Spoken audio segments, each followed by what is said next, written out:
San Antonio de Padua es conocido de muchas maneras, y es que, al ser el santo más milagroso, no se puede referir de una sola manera. Es muy posible, casi seguro, de que has escuchado o has visto alguna imagen de él, pero ¿conoces su historia de vida? Acompáñanos a ver un poco de la vida, obras y milagros de San Antonio de Padua. No hay precisión en la fecha de nacimiento, pero los historiadores apuntan al 1195, en la ciudad de Lisboa, Portugal. Nació en una familia influyente, la cual, al bautizarlo, le pusieron el nombre de Fernando de Boules. Al ser de una familia influyente, sus padres le dieron estudios eclesiásticos, pero Fernando quería una vida más humilde. Por eso decidió ingresar en el monasterio de San Vicente de Fora, de la Orden Agustina. Durante los siguientes 2 años estuvo ahí, pero recibía visitas frecuentes de sus familiares y amigos, con la intención de llevarlo a su círculo social. Pero a Fernando le disgustaba esto. Por tal motivo, pidió su cambio a la Abadía Agustina de Santa Cruz, o también conocida como Casa Madre, para así poder continuar con sus estudios en paz. Así pues, aunque sus estudios eran muy amplios, siempre se inclinaban al conocimiento más perfecto de la Sagrada Escritura. Corría el año 1219, cuando sucedieron dos eventos importantes, con los cuales Fernando, ya sacerdote, pasó de la orden agustina a la orden franciscana. El primero fue cuando unos misioneros franciscanos que iban a recorrer la península ibérica pasaban por Coimbra y se hospedaron en el ermitorio de Olivais, el cual era dedicado a San Antonio de Abad. El segundo evento fue cuando traían las reliquias de los mártires franciscanos que venían de Marruecos. Aquí fue cuando Fernando, con el deseo de ir a Marruecos para unirse a los mártires, pidió el cambio a la orden franciscana junto con otros.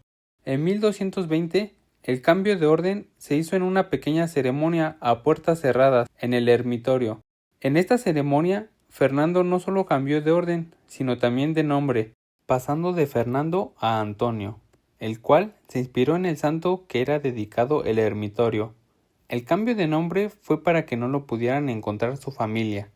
A finales de 1220 llega a Marruecos como misionero, pero una enfermedad lo obliga a regresar, apenas unos meses de su llegada. Subió a un barco con destino a su natal Portugal, pero tras una gran tempestad, el barco llegó a Sicilia, Italia.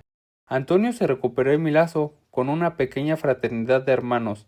Antonio decide no volver a Portugal. En su lugar, decide unirse al proyecto del fraile Graciano.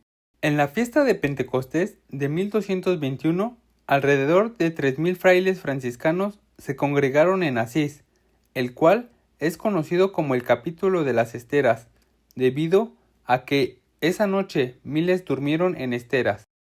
Esa tarde, Francisco de Asís predicó a los hermanos enseñándoles la virtud y exhortándoles a dar ejemplo de paciencia y humildad. Terminando el capítulo, el fraile Graciano, que era el ministro provincial de la Romaña, envió a Antonio al ermitorio de Montepaolo. Ahí, Antonio se queda para recuperarse físicamente y fortalecer su espíritu. En 1222, en la Catedral de Forlì, hubo ordenaciones de franciscanos y dominicos. Para felicitar a los ordenados, se le pedía a un sacerdote hacer un panegírico. El sacerdote dominico que se le había encomendado esto no pudo asistir, así que buscaron quien lo sustituyera, pero debido a que era algo muy importante, no estaban dispuestos a improvisar, así que se negaban. Al no encontrar sustituto, el hermano Graciano, quien bien conocía a Antonio, se dirigió a él. Trató de declinar, pero al final aceptó. Todos al escucharlo quedaron maravillados, pues se manifestó su elocuencia, santidad y la inteligencia forjada por su extraordinaria formación. Tras este hecho, se le encomendó la misión de predicar por la provincia de la Romaña, que incluía ciudades como Bolonia, Parma, Milán, Verona, entre otras. Pasado algún tiempo, el hermano Graciano lo envía al convento de Santa María, en Bolonia. Este convento abre los estudios a los hermanos menores. Es por eso que aquí Antonio se desempeña como maestro de teología. Este hecho lo prueba y lo bendice Francisco de Asís a través de una carta enviada directamente a Antonio. Nuevamente fue enviado a predicar, ahora al sur de Francia.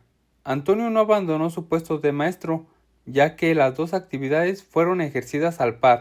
Durante su estadía en Francia fue nombrado guardián del convento de Le Puy en Velay.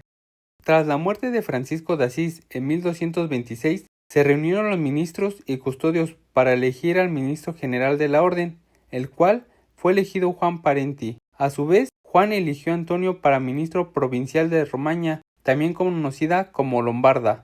Durante esta etapa, en la provincia donde estaba Antonio, se multiplicaron las misiones de predicación y se abrieron nuevos conventos.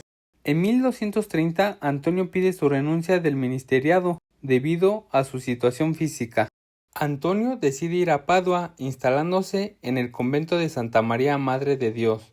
Aún retirado, Antonio no descansa y por petición del cardenal Rinaldo hace un ciclo de sermones sobre las fiestas del año litúrgico, los cuales sirvieron para la formación y trabajo de los hermanos menores.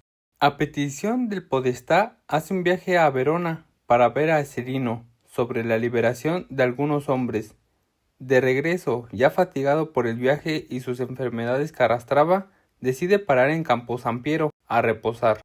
El día viernes 13 de junio de 1231, a la hora de la comida, Antonio se desvaneció, y cuando despierta sabe que su hora está cerca, así que pide a los hermanos que lo acompañaban llevarlo a Padua para pasar sus últimos momentos ahí.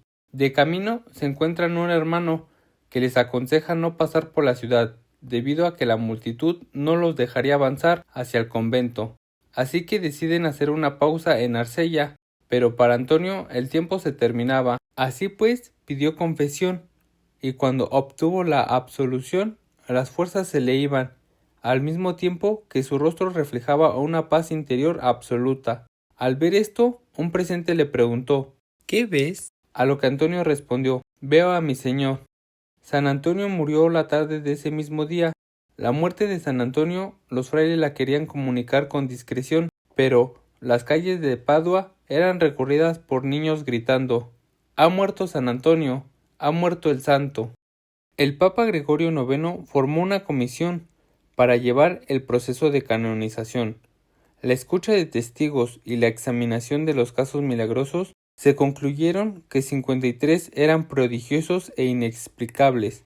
Así pues, Gregorio IX canoniza el 30 de mayo de 1232 a San Antonio, antes de cumplir un año de su fallecimiento.